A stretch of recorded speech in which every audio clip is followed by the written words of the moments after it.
로터 잭슨이라는 그 미국의 사업계에서 신화적인 존재로 사업을 이렇게 잘하고 있었던 이분이 타계를 했는데 그 살고 있던 지방신문들이 다 대서특필하고 월스트리트 저널이라든가 또 다른 경제 전문지들도 합세해서 이제 대대적으로 대서특필을 했습니다.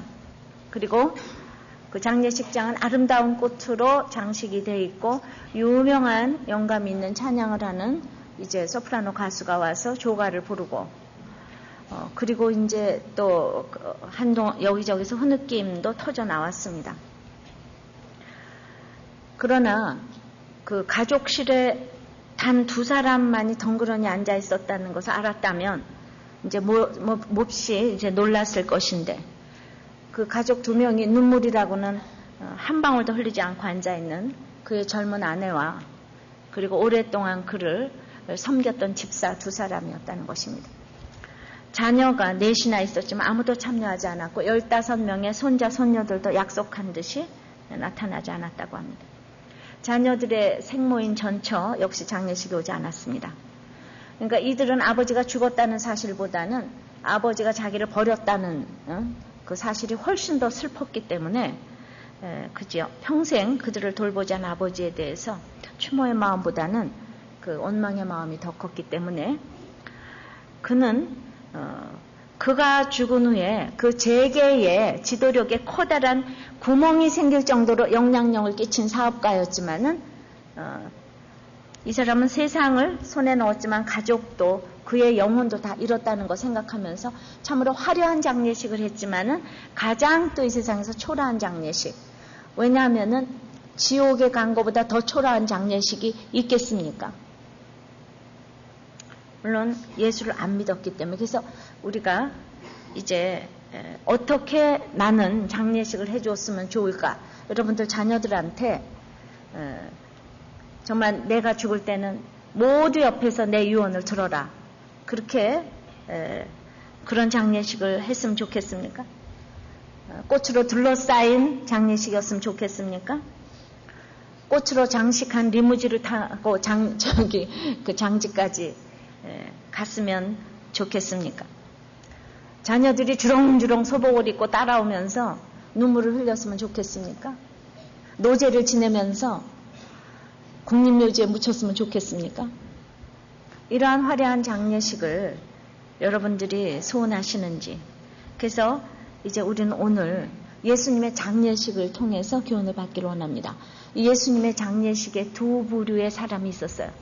이제 부활을 기다리는 사람과 대항하는 사람이 있었는데 첫 번째 부활을 기다리는 사람이 있었습니다. 57절입니다. 시작. 저물었을 때에 아리마대 부자 요셉이라는 사람이 왔으니 그도 예수의 제자라. 그러니까 이제 그 아리마대 부자 요셉이라는 사람이 이제 나타났습니다.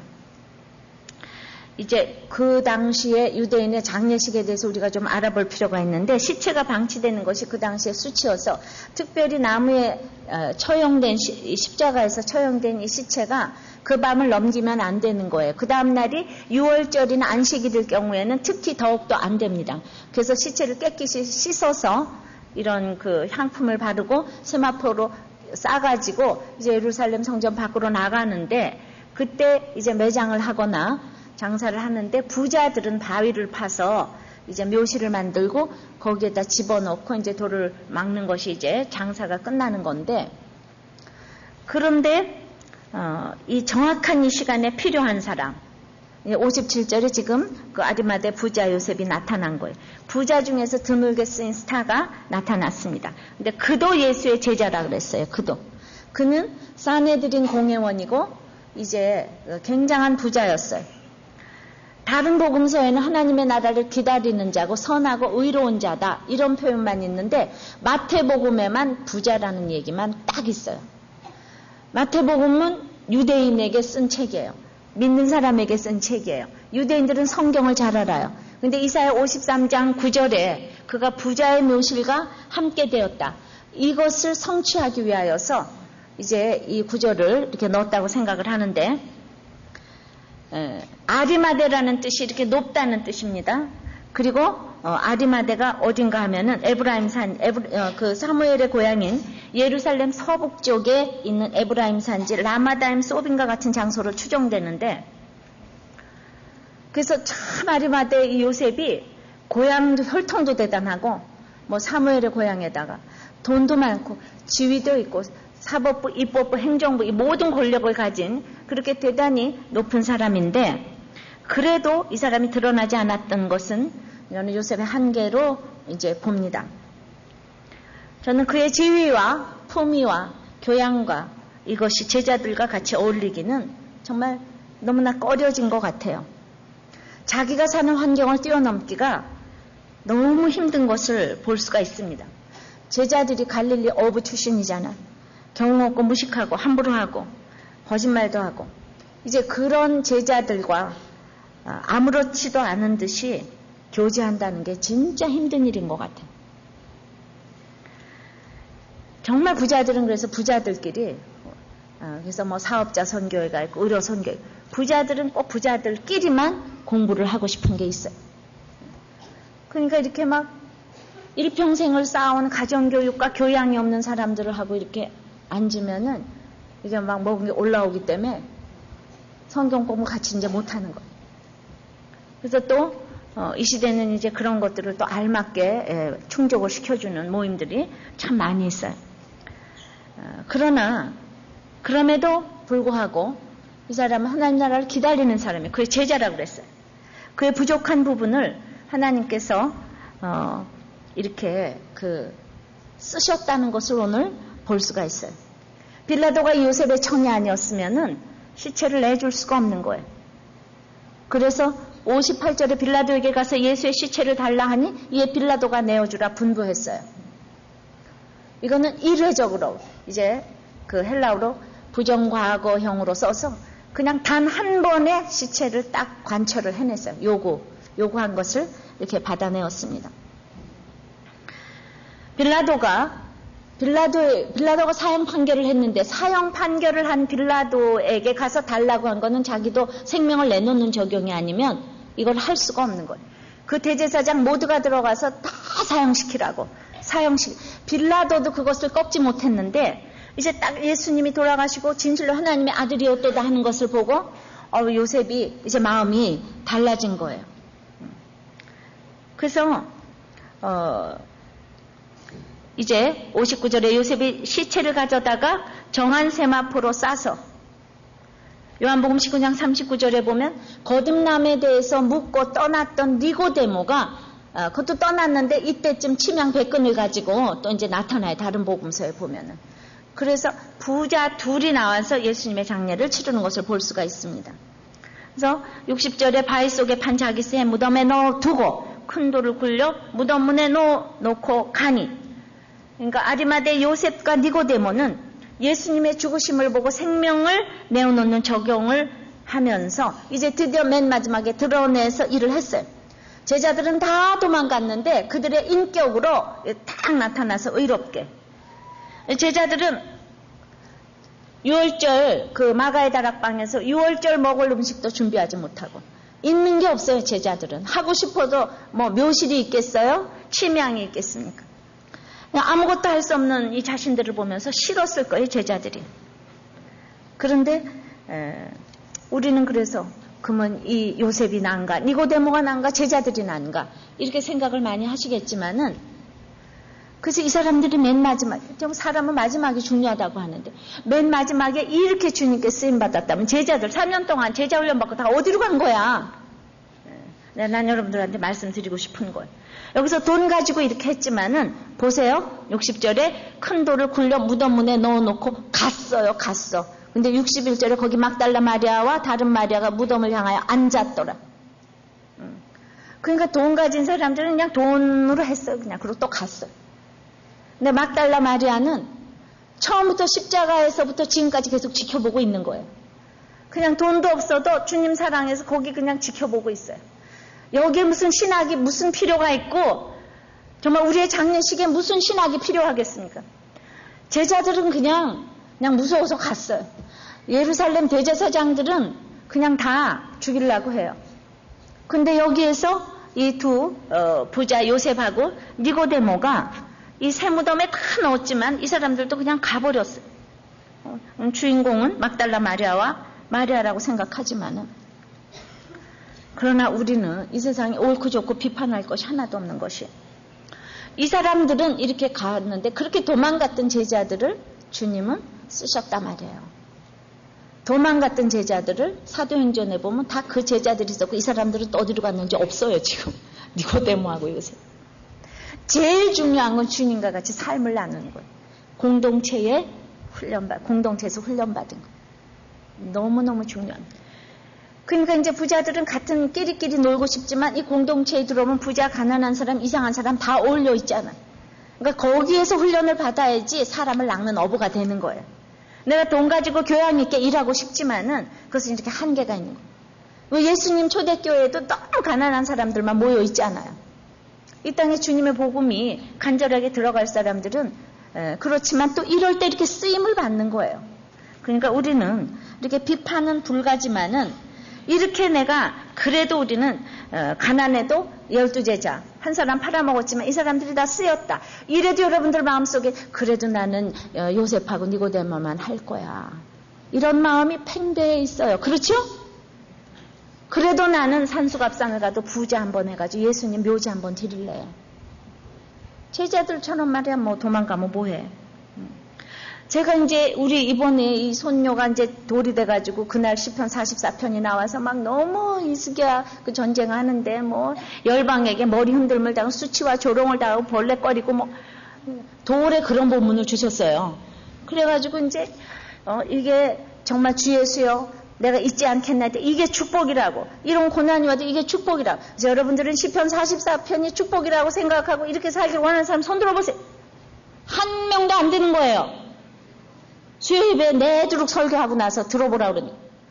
그래서 이게 얼마나 축복인가를 정말 완전 이런 시편 44편 이 같은 이런 본문이 정말 축복이라고 생각하면 세상이 감당을 못하는 거예요.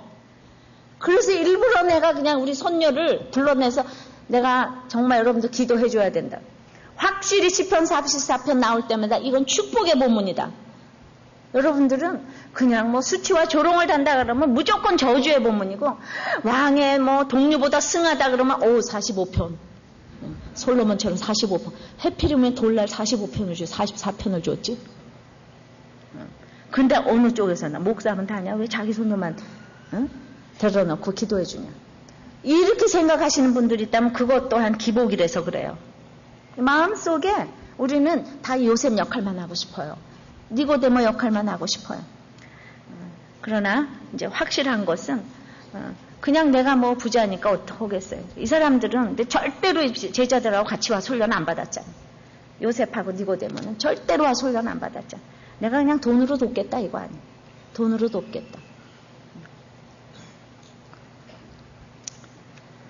자, 그런데 죽음 지점까지 멸시를 받으시더니 죽으신 이후에는 육신의 몸도 아주 이 화려한 부자의 모실에 곱게 담장되시는 우리 지금 주님을 이렇게 보면서 그 당시에 그 세무덤에다가 정말 요셉이 세무덤을 예수님한테 드린 것은 그 돌무덤에는 여러 구의 시체가 들어갈 수 있는데 세무덤을 드렸잖아요. 그 더군다나 죄수한테 준 것은 그 무덤은 이제 자기 집안 식구는 못 들어가는 거예요. 죄수하고 같이 들어갈 수 없으니까. 그리고 이제 나중에 빈무덤 됐잖아요.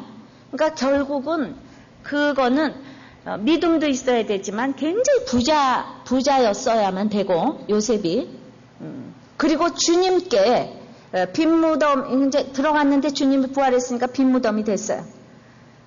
그러니까 결국은 그 죄수가 거기 이제 없기 때문에 하나님은 결국 굉장한 걸로 지금 돌려주신 거죠. 2000년이 지나고 나서 보니까 내가 주님 앞에 드렸다는 것만으로도 어마어마하게 이제 돌려주셨다고 생각을 합니다. 유대인의 간섭으로 이제 장사가 완전히 끝났음을 보여주는데 돌을 이제 굴렸다는 것. 여기서 이제 우리가 좀 적용을 해볼 수 있는 것은 예수님 시체를 달라 그래가지고 빌라도가 이제 줬는데 이제 요셉이 자기 의지로 그 바위를 팠어요. 자기 힘으로, 자기 돈으로 팠는데 우리가 그렇게 힘든 것을 내 의지로 바위를 파서 지금 주님께 드렸잖아요. 그러니까 우리도 내 힘으로 학벌을 파고 명예를 파고 재물을 파서 이제 주님께 드려야 되는 거예요. 결국은 내 의지로 열심히 한 것을 이렇게 드릴 때에 드리기만 하면 주님께서 정말 엄청나게 돌려준다 이거예요. 꽁으로 하지 않냐고 엄청나게 지금 2000년 동안에 이 아리마대 요셉 가문이 받은 상은 이로 말을 할 수가 없잖아요. 그러니까 내 힘으로 다 팠던 것들 명예, 학벌, 지위, 권세 이 모든 것들을 오늘 주님께 드리시기를 바라요. 좋은 장례식을 하시려면. 자, 우리는 그 아까 막달라 마리아처럼 이런 사람들은 이제 그 끝까지 본다고 그랬어요. 부활을 기다리는 사람은 이렇게 부자도 있고 가난한 사람도 있어요. 저는 계속 그곳에 머무르며 앉아서 이제 지켜봤다고 그랬는데 항상 저도 이제 이런 본문에 눈길이 가는 거예요. 그리고 그냥 여기저기 갈 데 올 데 없어서 주님을 사랑해서 이제 볼 수밖에 없는 이 막달라 마리아가 늘 그렇게 제가 이해가 되는 거예요. 저는 어저께 우리 성령 집회에 청년들이 그냥 엄청나게 몇백 명이 방언을 받았어요. 그러니까 보내시면 하여튼 수지를 맞아요. 그러니까 제가 방언을 또 인정하지 않는 게 아니라 정말 얼마 안 되는데 너무 힘들고 그냥 뭐 여러 가지 질병으로 힘들고 우울증으로 힘들고 그런데 기도는 잘 안 되고 그랬는데 이렇게 방언들이 터져가지고 그러니까 이제 방언의 힘을 받아서 성경을 더 깨닫고 성령의 능력으로 기도할 때 좀 힘을 얻으면은 우리가 또 말씀이 있으니까 하나님께서 시적절하게 이렇게 잘 주셨다고 생각해요. 성경도 잘 안 봐주는데 갑자기 소리 질러가면서 기도할 수 있는 은혜. 그러니까 이것이 이렇게 순전한 마음으로 막달라 마리아의 입장에 있으면은 난 이 제자들도 아니고 이런 저기 부자 요셉도 아니고 정말 막달라 마리아 입장에 있으니까 저는 그 시집간 지 5년 만에 기도원 갔을 때도 가서 기도원에 가서 뭐 방언을 하라고 주여 삼창하라고 다 따라 했다니까요. 내 교양이 옛날 같으면 못했는데 내가 한계 상황에 가니까 그냥 뭐 지푸라기라도 다 붙잡고 싶어서 저는 안 해본 게 없다니까요. 난 막 얹은즉 손을 얹은즉 나 아니라 막 내가 손을 얹은 막 뭐 나사렛 예수 이름으로 뭐 물리치면 막 머리가 저기 뭐 열이 막 내려가. 나 이거저거 다 해봤어. 나 굉장히 교양만 있는 사람 아니에요. 목회도 내가 이거저거 다 해봤어. 그래서 하나님께서 지금 이렇게 큐티 사역을 시키는 거예요. 제가 큐티 사역을 하면서 마른 뿌리처럼 말씀만 하는 게 아니에요. 큐티라는 거는 전인격적으로 내가 기도가 부족한가, 말씀이 부족한가, 찬양이 부족한가, 감사가 부족한가, 선교가 부족한가 이걸 날마다 균형 잡혀 가는 게 말씀 묵상입니다. 그래서 우린 찬양도 열심히 해요. 다들 그래. 우리 교회 성전도 없는데 찬양이면 찬양, 말씀이면 말씀, 기도면 기도. 우리 다 잘한다는 거예요. 강사님들이 오시면 그러대요. 왜 그러겠어요? 항상 부족한 부분을 열심히 하려고 하기 때문이라고 생각을 합니다. 그래서 이 막달라 마리아가 그냥 무덤을 향해서 앉아 있어요. 돈 낼 것도 없고 아무것도 없지만 거기 향해서 앉아 있어요. 이런 사람들은 또 부활도 제일 먼저 맛봤어요. 저는 늘 환난당하고 빚지고 원통한 자들을 위해서 사역할 때 예수님도 그런 사람들 위해서 사역했잖아요. 그래서 귀신 들리고 그냥 뭐 귀신 들리 아들 딸 가진 스로보니게 여인 뭐 이런 그런 사람들 위해서 사역했지만 딱 돌아가시니까 생각지 못한 부자가 와서 예수님의 묘실을 준비하고 장사하는 걸 보면서 예수님은 이 땅에 와서 수치와 조롱을 당하고 가셨지만 진실로 주의 일이라면 주님은 누구를 통해서도 일할 수 있다는 것을 지금 보여주셨다고 생각합니다. 우리들 교회 와서 은혜 받고 치유받고 모두도 떠난다고 할지라도 우리들 교회가 하나님의 뜻에 합당한 교회라고 생각한다면 존속될 것이라고 생각합니다. 하나님의 교회는 하나님이 책임지시고 하나님이 책임지시기 위해서는 하나님의 방법대로 목회를 해야 하고 여러분들도 하나님 뜻대로 살으면 이 땅에 이 건물은 그냥 정말 하나님이 주실 수도 있고 안 주실 수도 있는 거.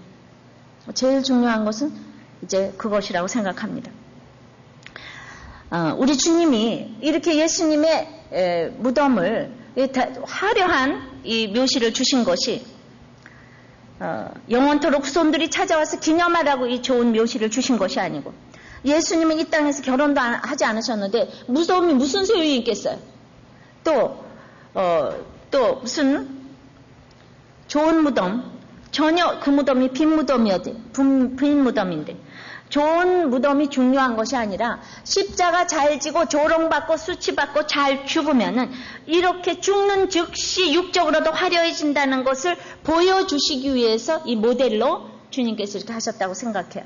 그래서 우리는 야고보서 1장처럼 높은 자는 낮아짐을 자랑하고 낮아짐은 높은 걸 자랑하라고 그랬는데 옛날에 잘 살았는데 내가 재물의 헛됨을 이제 간증하니까 이제 잘 살았다가 지금은 옛날에 다 모든 거 가졌지만 뭐 지금 힘들어졌으면 재물의 헛됨을 간증하면서 가면 되고 내가 찢어지게 가난하고 힘들다가 지금 주님께서 주신 것이 많으면은 이제 또 그것에 간증을 하면 그 사람은 높아짐을 자랑하면 되는 것이고 그러니까 인생은 그저 다 똑같은 인생이에요. 그저 하나님의 증인만 하면 된다는 것입니다.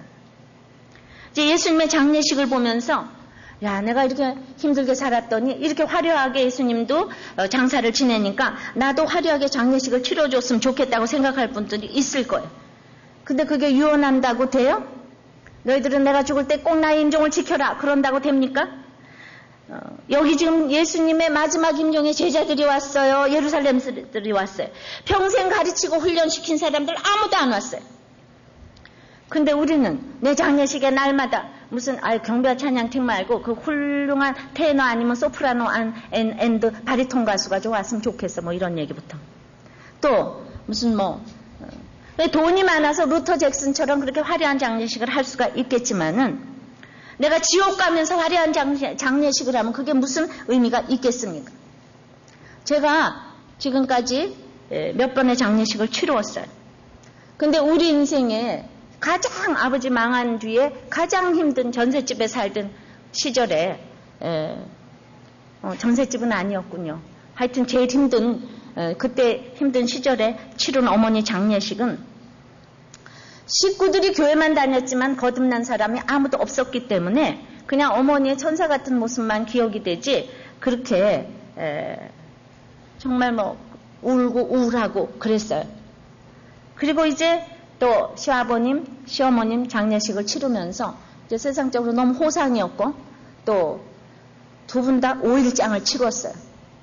또 많은 꽃 속에서 돌아가셨어요. 그러나 제가 생각할 때 가장 감동적인 장례식은 남편의 장례식이었는데 구원을 위해서 제가 생명을 내놨는데 구원을 받았기 때문에 정말 그거는 이 남편의 장례식은 저한테 어떤 멋진 최고의 선물보다도 대단한 선물을 주고 간 장례식이었다고 생각을 합니다.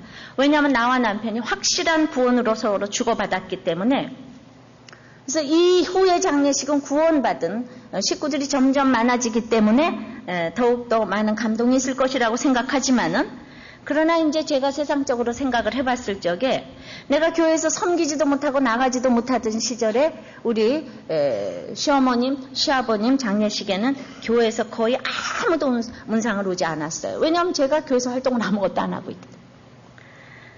그러나 지금 생각해보면 그때 내 믿음이 그것밖에 안 되는 거예요. 나는 나가지 못하니까 아무도 못 온다고. 그때 그걸 생각하면서 내가 후에 아이들이 결혼할 때 내가 무슨 우리 친정 또 아버지 돌아가시고 이럴 때 아무도 안 오겠구나 이 생각을 했어요. 시어머님, 시아버님을 보면서 내가 자동차 타고 다니면 뭐 하겠습니까? 그래서 염려가 되었어요. 근데 개업을 하고 나서 병원에서 이제 열심히 제가 전도를 하고 시장에 나가서 열심히 전도를 하면서 정말 옛날에는 나를 위해서 정말 걱정이 되고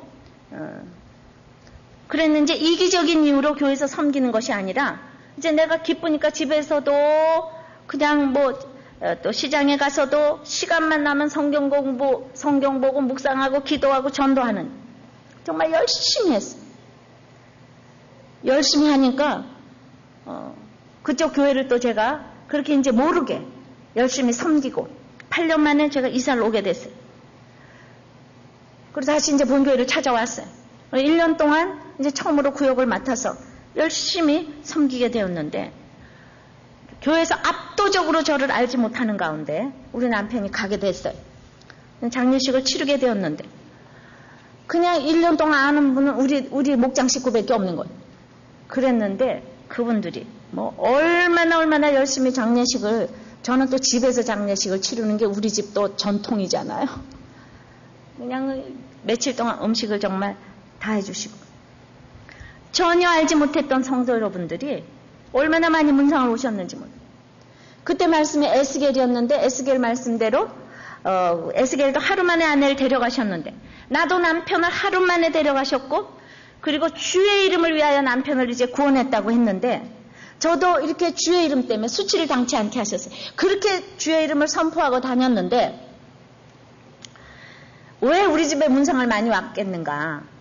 나사로가 죽은 그 베다니가 예루살렘에서 가깝기가 오리쯤 되면, 유대인들이 알아서 온 게 아니라 오리쯤 되면 온 거예요. 그러니까 저도 우리 집에서 교회가 가깝기가 오리가 아니고 1, 2쯤 되면, 그것도 또 주일날 갔기 때문에, 주일날 광고를 했기 때문에 모르고도 다 찾아와 본 거예요. 바로 옆에서 들려서 갈 수 있는.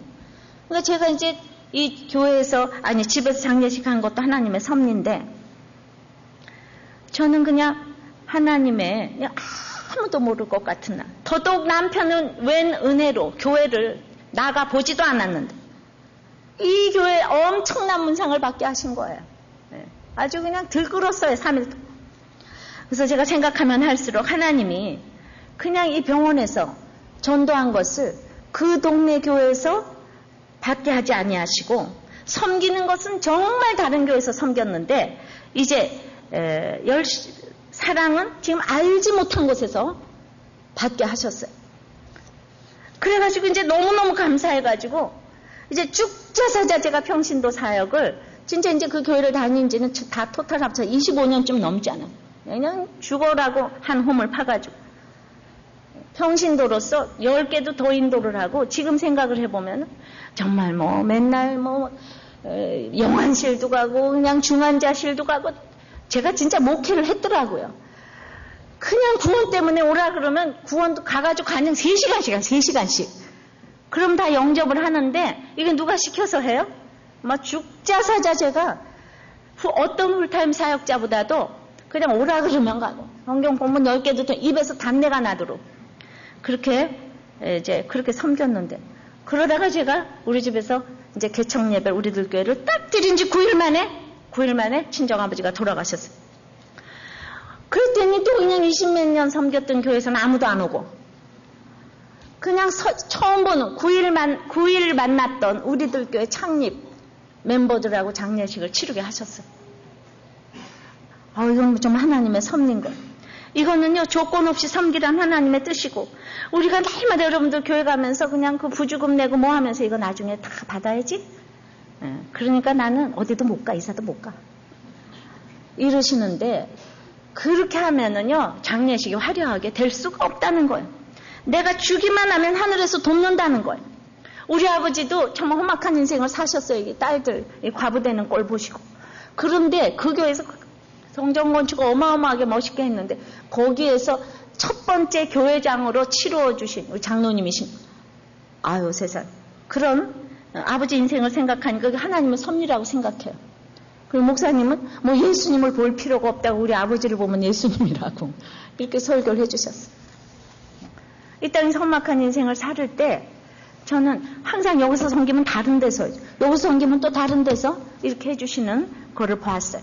저는 이제 지난주에 김은종 목사님 아버지 장례식을 보면서 이제 부산에서 돌아가셨어요. 그런데 우리가 이제 김 목사님 오셔서 자기가 무정해서 이제 아버지 구원을 위해서 내가 내려간다, 기도를 해달라, 아버지가 구원의 확신이 없다. 그랬더니 이제 가서 구원의 확신을 받고, 그날도 이제 에서와 야곱이 화해할 적에 이건 진짜 평생에 내가 이제 무정했는데 아버지 찾아간다. 목사님이 또 이런 고백을 하니까. 그래서 다시 복음 제시하고 또 가서 아버지가 영접하셨어요. 그리고 간증을 지지난 주일에 했는데 2주일 만에 이제 돌아가신 거예요. 사실 이제 이거보다 효도가 없는데 그 모든 것을 같이 공유를 하니까 우리는 알지 못한 그 아버지, 1년 전만 해도 우리들 교회가 그 아버지 문상할 줄 알았어요? 우리 2,500명의 마음을 받아가지고 진짜 문상을 받으셨어요. 돌아가시는 날은 요셉이 또 화려하게 장례식을 하는 날, 아버지가 돌아가셨기 때문에 그 아버지의 장례식, 바로 이것이 가장 화려한 장례식이라고 생각을 하는 것입니다. 이게 억지로 되겠어요? 이 자원하는 마음으로 예수 믿고 갔기 때문에 가장 화려한 장례식을 하시는 거예요. 예수 믿고 가신 장례식 가장 화려하신 거예요. 그러니까 그 아버지도 30년 동안 공장에서 분진가루 마셔가면서 그렇게 성실하게 일하셨다고 하니까 그 삶의 결론으로 알지 못하던 우리들 교회에 이 문상을 받으셨다고 생각을 합니다. 그래서 바로 화려한 장례식이라는 것은 이런 것이라는 거예요. 장례식이 초라하고 볼품없어도 그곳에 성령님의 임재함이 있다면 저는 최고의 장례식이라고 말하고 싶어요. 비싼 관이 아니래도 좋아요. 마음을 모아서 각자의 정한 세마포로 싸서 정한 세마포로 싼다는 거 정말 자기의 그 회개를 담아서 정말 누구를 보내실 적에 또 적용하셨잖아요. 수요일 날에 아버지가 나 때문에 돌아가셨다고. 정말 내 죄 때문에. 그러니까 각자의 정한 세마포로 싸가지고 그리고 자기 세무덤을 자기가 정말 자기의 의지로 팠던 그 세무덤을 내어드릴 때 최고의 장례식이라고 생각합니다. 저는 물론 이 장례식마다 믿음의 분량이라고 생각해요. 근데 제가 그렇게 시댁에 있을 적에는 교회를 안 나가서 진짜 아무도 안 왔는데 나는 아무도 몰랐으리라고 생각했는데 그렇게 8년 동안 섬기다가 딱 왔는데 그렇게 많이 오신 것은 이거 하나님 기억해 하셨다는 거 아니에요? 그리고 1년 동안 섬겼던 우리 구역 식구들이 정말 나를 사랑하는 거예요. 근데 내가 하나도 헌신하지 않았으면 그렇게 사랑했겠습니까? 그야말로 그때 추석이 가까웠는데 그냥 집에 막 제사도 다 안 가시고 다 내일을 막 내일처럼 너무나 이제 기가 막히게 그게 있잖아요. 남을 위해서 살으니까 그런 하나님께서 열매를 사람이 많지 않았어도 그런 열매를 주셨다고 생각합니다. 여러분들 형식적으로 가야 하는 장례식이 있을 거예요. 우리는 물론 모든 장례식에 다 갈 수가 없어요. 김중 목사님 장례식도 우리 다 간다고 막 버스 대절해서 간다고 그래가지고 비도 오고 내일 또 직장 가야 되는데 제가 말리느라 혼났잖아요. 그런데 우리 모든 장례식에 다 갈 수 없어요. 근데 누가 죽었다고 했을 때 나는 어떤 태도를 보입니까? 참 잘 죽었다. 아니면 아무 개념이 없다. 이런 죽음이 되면은 어떻게 합니까? 그러면 아무리 화려한 장례식이라도 그거는 너무나 초라한 장례식인 거예요. 그러니까 우리 친정어머니 장례식이 초라했을지라도 정말 믿고 죽었기 때문에 지금 이렇게 열매가 있는 거예요. 우리 남편이 살았을 적에도 정말 믿고 죽었기 때문에 이렇게 열매가 있는 거예요. 예수 믿고 죽은 장례식이 이 땅에서 가장 화려한 장례식인 것입니다. 한 사람이라도 이제 그런 열매가 있다면 지금은 아무도 안 믿는데 나 혼자서 믿어요. 그럼 얼마나 초라한 장례식이겠어요. 온 집안 식구가 이제 정말 그 대적을 하고 있는. 그런데 우리는 그러니까 이 겉에 나타나는 외양을 보지 마시고 여러분들의 정말 구원의 확신에 가득 찬 예수 믿고 죽은 화려한 장례식이 되기를 축원합니다. 자, 그러니까 이런 거예요. 1921년 남편 루이스가 싱싱 감옥의 소장이 되었는데 그 부인 캐서린이 어린 세 딸을 데리고 부임을 했어요. 그 감옥 내에서 농구 경기가 열렸을 적에 죄수들과 함께 세 딸을 데리고 가서 외야석에 앉아서 이제 봤어요. 그래서 그들에게 이렇게 얘기를 했어요. 남편과 나는 여러분들을 섬기게 되었어요. 그리고 여러분들을 돌보게 되었습니다. 그런데 나는 여러분들이 돌볼 거를 믿어요. 그렇게 얘기를 하고 이제 그때부터 그녀는 한 살인범이 눈이 멀었다는 것을 알고는 그에게 점자를 가르쳤고요. 또 책을 읽을 수 있게 해줬어요. 귀가 잘 안 들리는 죄수를 위해서는 수화를 배웠어요. 그리고 16년 동안 캐서린은 이 싱싱 감옥의 죄수들을 아주 그 죄수들의 굳은 마음을 부드럽게 했습니다. 그때 어느 날 캐서린이 출근을 하지 않은 거예요. 그리고 자동차 사고로 사망했다는 소식이 감옥 안에 퍼졌어요. 근데 이제 그녀의 시신이 감옥에서 얼마 떨어지지 않은지 집에 안치가 됐는데 한 교도관이 순찰을 도는데 감옥 그 문 입구에 많은 죄수들이 모여 있는 것을 발견했어요. 그리고 그들의 눈에 눈물이 다 가득 고여가지고 얼굴이 너무 다 엄숙한 거예요. 그 교도관이 얼마나 놀라운 결정을 내렸냐면 여러분들 문상하러 가시라고. 근데 단 오늘 밤 안으로 꼭 돌아오셔야 된다고. 싱싱 감옥의 죄수들은 살인범, 어린이 강간범 등 국가에서 평생 격리시킨 미국 최악의 범죄자들이었다는 거예요. 그러나 그 교도관이 그 감옥의 문을 열었고 죄수들은 아무런 감시 없이 그 캐서린의 집까지 걸어가서 다 문상을 했다는 거예요. 한 사람도 빠짐없이 다 감옥으로 돌아왔다. 온 세계는 이 진정한 사람이 어떻게 사람을 변화시키는지 보게 하신 것이다. 저는 바로 이 캐서린의 장례식이 가장 화려한 장례식이라고 말씀을 드리고 싶은 거예요. 그래서 두 번째는 아까도 말했듯이 그러나 이 부활을 믿지 아니하고 대항하는 사람들이 있는 거예요. 62절입니다. 그 이튿날은 예비일 다음 날이라 대제사장들과 바리새인들이 함께 빌라도에게 모여 가로되 예비일은 이제 안식일, 예비일 다음 날이 안식일인데 이들은 차마 안식일이라는 표현을 쓸 수가 없는 거예요. 예수님 이제 죽이려고 하니까. 그래서 나는 이렇게 진실로 하나님의 아들이었도다 그러고 모든 사람들이 보는데 정말 이 대제사장과 바리새인들은 정말 무슨 말을 해도 은혜를 받지 못하는 사람들인 것. 그러면서 63절에 주여 저 유혹하던 자가 살았을 때 말하되 내가 사흘 후에 다시 살아나리라 하는 것을 우리가 기억하노니 예수님을 저 유혹하던 자로 표현을 합니다. 그건 정처 없이 방황하면서 남들을 미혹시키는 자라는 뜻이에요. 예수님은 누구보다도 이 땅에 무엇 때문에 왔고 무엇 때문에 살다가 이제 어디로 가야 하는지 이 목적이 확실한 분이었어요. 그의 말과 행동 하나하나가 그냥 길 자체고 진리 자체고 생명 자체인 것. 그러니까 그분의 말을 들어야 돼요. 근데 어저께 큐티한 것처럼 시편 48장 2절에 우리는 귀천한 빈부를 물러나고 다 들으라고 했잖아요. 근데 이들은 자기네들이 너무 존귀에 처해가지고 아무리 12절에 그 시편 48편 12절에 아무리 귀에도 장구치 못하다 그랬는데 20절에는 존귀에 처하나 깨닫지 못하는 사람은 멸망하는 짐승 같다고 했는데 이들은 어쩌면 그렇게 스스로 존귀에 처해서 하나님의 말씀이 들리지를 않는지 몰라요. 예수님의 음성이 들리지를 않아요. 여러분들 각자 다 직분 받을 때는 믿음이 있어서 직분을 받았겠는데 어떻게 그렇게 직분을 받고 나면 장로들이 그렇게 싸우고 교회를 힘들게 하고 그러는지 어디서 잘못되었는지 우리 모두 회개를 해야 된다고 생각을 합니다. 여기 재밌는 거는 제자들은 주님이 사흘 만에 살아나리라는 것을 기억하지 못하는데 이 죽이려고 하는 사람들은 또 기억을 하네요. 63절에 보니까 죽이려고 하는 사람은 사흘 만에 살아난다 그랬대요. 그걸 기억한대. 그러므로 이제 64절에 분부하여 그 무덤을 사흘까지 굳게 지키게 하소서. 그의 제자들이 와서 시체를 도적질하여 가고 백성에게 말하되 그가 죽은 자 가운데서 살아났다 하면 후의 유혹이 전보다 더 될까 하나이다 하니 그래서 예수님의 무덤은 정말로 사모하면서 지키는 자와 지난주일처럼 이렇게 살아날까 두려워서 지킨 자들이 있는 것.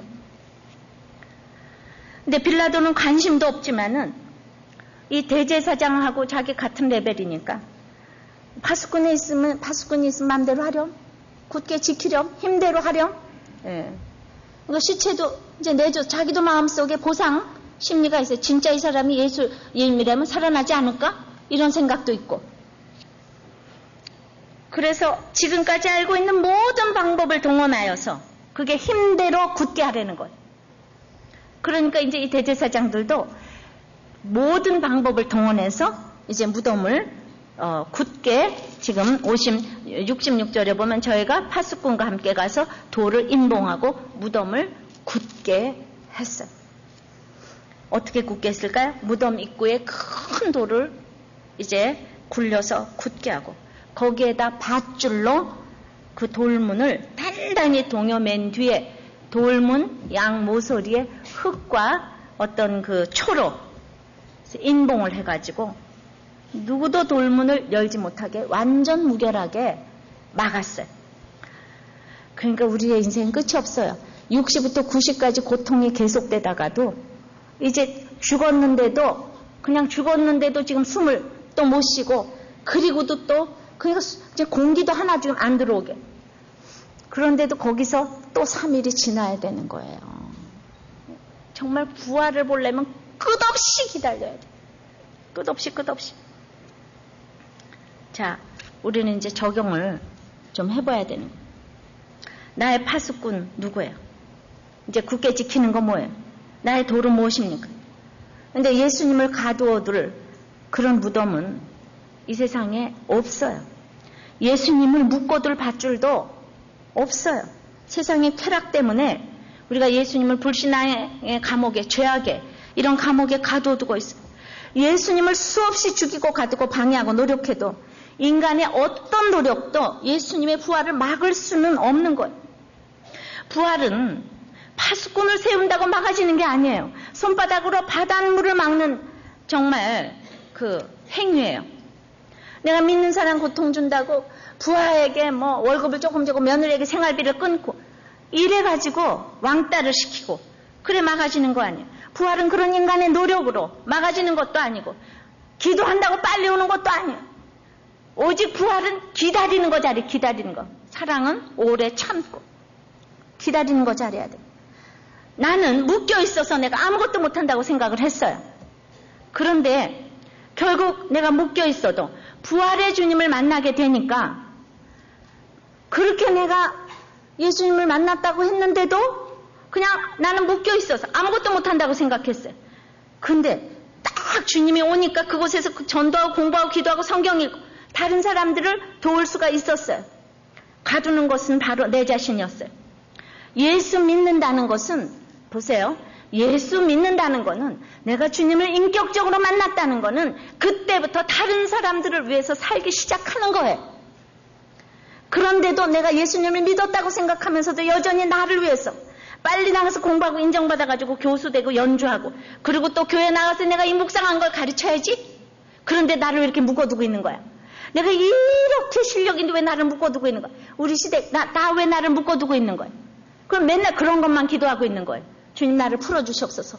내가 열심히 주의 사명을 감당하겠나이다. 이러고 기도하는 거예요.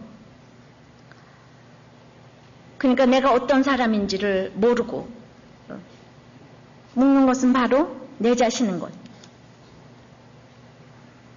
그런데 어느 날부터 내가 다른 사람들을 위해서 사는 것은 지금 내 환경에서부터 사는 것이라는 걸 깨달았어요. 내가 그 환경을 정하는 것이 아니라는 걸 깨달았어요. 내가 타인을 위해서 살아야 되는데 내가 나중에 가서 부자들을 위해서 일할 일이 있어요? 내가 무슨 학교 가서 일할 일이 있어요? 지금 가난하건 부자건 한 영혼은 똑같은 거잖아요. 그때부터 내가 살기 시작하면 되는데 그러니까 그걸 깨닫고 그러니까 병원에서 몰래 전도했어요. 시장에 가서도 양품점에 가서도 열심히 전도했어요. 그걸 누구도 막을 자가 없었어요. 나는 여전히 묶여있는 자예요. 난 1년에 단 한 번도 외출의 자유가 없는 사람이었어요. 근데 나는 완전히 자유해졌어요. 나는 전화만 걸어도 전도하는 거예요. 시장가 전도하는 거예요. 양품점에 가서도 전도하는 거예요. 우리 병원에 오는 사람 병실에 가서 전도하는 거예요. 너무너무 전도하느라고 바빴어요. 하나도 드러내지 아니하고. 그러니까 우리는 얼마나 여러분들이 여러분을 가두는지 몰라요. 남편이 바람을 폈어요? 그럼 밤새도록 괴로워하지 말고 그 주옥 같은 시간들을 그렇게 밤잠 못 자고 이러지 말고 당장 내가 나가서 전도하고 내 남편이 바람을 폈어도 솔로몬의 영광도 히스기야에도 주님 만나는 게 최고의 환경이더라. 남편이 바람 피니까 내가 주님을 부를 수 있어서 이게 너무 감사하더라. 이게 전도 아니에요? 이게 나를 가둘 자가 없는 거야. 망해도 바람 펴도 암에 걸려도 그 자리에서 이렇게 주님의 말씀만 있으면 나를 가둘 자가 아무도 없는 거예요. 지금 현재 여러분들이 일을 시작하셔야 되는 거예요. 남편이 바람 핀 거 돌아와서 시작하는 게 아니에요. 애가 가출했으면 지금부터 일을 시작하셔야 되는 거예요. 그게 전도인 거예요. 나를 가둘 자가 아무도 없는 거예요. 나를 괴롭히는 자는 바로 난 거예요. 악한 자가 지켰기 때문에 예수님의 부활의 사실성이 더 확실해진 거예요. 나를 괴롭히는 자가 있기 때문에 나중에 주님을 훨씬 더 잘 증거할 수가 있는 거예요. 이 땅에 나를 막을 무덤은 아무것도 없는 거예요. 나를 막을 밧줄은 아무것도 없는 거예요. 내가 이제부터 시작하면 되는 거예요. 좋은 환경이 없는 거예요. 별다른 인생이 없는 거예요. 그런데 그렇지 않으면 여러분들은 초라한 장례식을 살 수밖에 없는 거예요. 우리는 옛날에 고양이가 관을 뛰어넘으면 시신이 벌떡 일어난다고 그러는데 우리는 지금 자존심만 상해도 벌떡 일어나요. 시체도 벌떡 일어난다. 뭐 그것 때문에 아무것도 못하는 거예요. 이제 말씀을 맺어. 예수님의 장례의식에서 우리는 두 부류를 보았어요. 부활을 소망하면서 용감하고 당당하게 예수님의 시신을 요구했던 아리마대 요셉처럼 쓰이는 우리가 부자가 되시기를 바랍니다. 내 장례식에 올 사람의 태도는 어떨까를 지금부터 생각하면서 내 장례식을 준비하는 여러분들 되시기를 바라요. 예수 믿고 구원받는 장례식이 최고의 화려한 장례식입니다. 그리고 자녀들에게도 최고의 것을 주는 여러분들의 장례식이 될 것입니다. 그러나 부활을 대적하는 것은 바로 내 자신이, 돌로 밧줄로 묶어놓고 있는 것은 바로 내 자신이에요. 우리는 무덤에 갇혀있는 자가 바로 내 자신인 것을 알기를 바라요. 예수님은 밧줄로 묶여있을 뿐도 아니고 돌로 막아질 뿐도 아니에요. 묶는 것은 바로 납니다. 이제 각자 이 무덤에 갇혀있는 우리 자녀들을 위해서 기도하시고 내 자신을 위해서 기도하시고 모든 식구들을 위해서 기도하시기를 바랍니다. 이제 찬양을 합시다. 그런데 정말 내가 지금 주님 앞에 섰을 적에 정말 나는 아무것도 주님 앞에 너무 초라해서 내놓을 것이 아무것도 없지만 주여, 주 예수여, 저를 기억해 주시옵소서. 나는 정말 죄밖에 진 게 없지만 어저께 말씀해도 주님이 나를 죽을 때까지 인도한다 그랬잖아. 그러니까 이 약속의 말씀에 의거해서 당신 나라 임할 때에 나를 기억해 주는 것이 주님만 있으면 되는데 나의 행동의 근거가 되는 것이 아니라 주님이 나를 기억해 주시고 주님이 나를 찾아와 주셔서 내가 형편없는 죄인의 모습으로 주님 앞에 서게 해달라고. 그것이 가장 화려한 장례식을 준비하는 모습이라고 생각합니다. 그런데 이제 그 부활을 대적하는 사람들이 있는 것. 근데 끊임없이 나를 묶고 나를 어둠에 처하는 것이 대제사장과 그 바리새인들 같아도 이 세상에 예수님을 돌로 밧줄로 묶어놓을 수 있는 사람은 아무도 없는 것인 것입니다. 너무나 그들을 불쌍히 여겨달라고 기도하시고 묶는 것은 바로 나인 것입니다. 바로 나예요. 묶여 있어도 새벽이 오는 것을 우리 누구도 막을 수가 없습니다. 우리의 장례식에서 자녀들이 재산 싸움을 하고 정말 아무도 부활을 기다리는 사람이 없는 이 장례식은 아무리 화려해도 그 장례식은 이 세상에서 가장 저주받은 장례식인 것입니다. 바로 정말 부활을 막고 있는 게 바로 나입니다. 지금 사건이 있어서 뭐 남편이 바람 자식이 나가고 암이 걸리고 사업이 망해서 그래서 나는 예수님을 못 믿겠습니까? 그래서 죽어야 되겠습니까? 지금 이 시간 정말 내가 아무리 힘들어도 내가 주님을 잊지 않고 언약을 어기지 아니하겠나이다 한 이 막달라 마리아처럼 주님 앞에 있을 수밖에 없는 환경이 얼마나 축복인 것을 알고 지금 이 환경에서부터 이제 자유해지기를 원하는 것입니다. 지금부터 묶여진 것이 풀리기를 원합니다. 내가 다른 사람들을 위해서 사는 것, 그것이 지금부터라는 것을 알기를 원합니다. 예수 믿는 것은 이제 타인을 위해서 살아가야 되는데 나중에 성경 공부하고 삽니까? 내가 공부하고 나서 삽니까? 지금부터 살아야 하는 것입니다. 평생 내가 10,000명의 교인을 해도 내가 힘든 남편, 힘든 자녀 한 사람 내가 지금부터 사역하고 가면 주님은 나중에 더 큰 상을 주실 것입니다. 주님은 절대로 속지 않으십니다. 내가 무엇 때문에 인생을 살았는지 주님은 속지 않으십니다. 우리가 각자 내 감옥에서 나오게 해달라고 다 같이 기도합니다. 내 자녀들이 감옥에서 나오기를 우리 다 같이 기도합니다. 주님 화려한 장례식, 예수님 화려한 장례식을 보면서 아리마대 사람 요셉처럼 나는 주님께 드릴 묘실이 없다고 니고데모처럼 치명이 없다고 날마다 아버지 안에 합리화시키면서 주님 그렇게 요셉처럼만 쓰이고 싶은 마음이 저희들에게 있음을 고백합니다. 그러나 화려한 장례식이라는 것은 내가 예수 믿고 죽는 것보다 더 화려한 장례식은 이 세상에 없습니다. 예수 믿고 정말 다른 사람을 위해서 살다 가는 것, 그것이 우리 자녀들에게 가장 지을 큰 아버지 화려한 장례식의 유산이라는 것을 저희들이 알기를 원합니다. 그러나 아직도 부활을 대항해서 아버지 이 세상을 사랑하는 마음이 있음을 고백합니다. 그래서 예수님을 무덤에 가두어놓고 밧줄로 묶어놓고 어두운 데서 피를 절절 흘리면서 나밖에 없다고, 나를 도와줄 사람은 아무도 없다고 날마다 외치고 있습니다.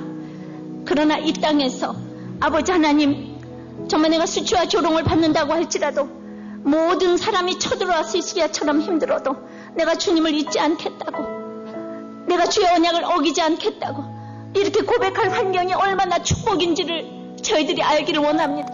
지금 남편이 바람을 피고 나가고 병이 걸리고 부도가 나고 먹을 것이 없는다고 할지라도 우리는 그런 마음으로 막달라 마리아처럼 예수님 앞에 앉아서 주님을 사랑한다고 고백할 수 있는 것이 얼마나 최고의 사랑인가를 저희들이 알기 원하는 것입니다. 주님, 지금 내가 처한 환경, 여기에서부터 이렇게 주님의 말씀을 들고 나가서 사명을 감당하기를 원합니다. 예수 믿는 것은 다른 사람들을 위해서 살기 시작하는 것입니다. 내가 공부해서 신학 공부하고 어디 가고 뭐 해서 시작하는 것이 아닙니다. 내가 묶여진 것이 풀린 다음에 뭘 하는 것이 아닌 것입니다. 지금부터 나는 언제나 사나 묵상하고 주님을 사랑하고 다른 사람들을 위해서 기도해주고 들어주고 할 때 아버지 하나님 자유해질 것입니다. 어떤 과목에서도 자유해질 것입니다. 주님, 우리 자녀들의 무덤에서 옥에서 나올 수 있도록 자녀들을 주여 붙잡아 주셔서 정말 우리의 자녀들의 이 귀신들을 다 물리쳐 주셨길 원합니다. 아버지 하나님, 우리가 정말 갇혀있는 마약과 음란과 아버지 하나님 중독의 아버지 하나님 무덤에서 나오기를 원합니다. 나사렛 예수의 이름으로 부활하신 주님께서 이 모든 무덤과 옥에서 밧줄에서 아버지 하나님 내 자신이 풀고 나올 수 있도록 주의 은혜를 내려 주시옵소서. 은혜를 내려 주시옵소서. 주시옵소서. 예수님 이름으로 기도합나이다. 아멘.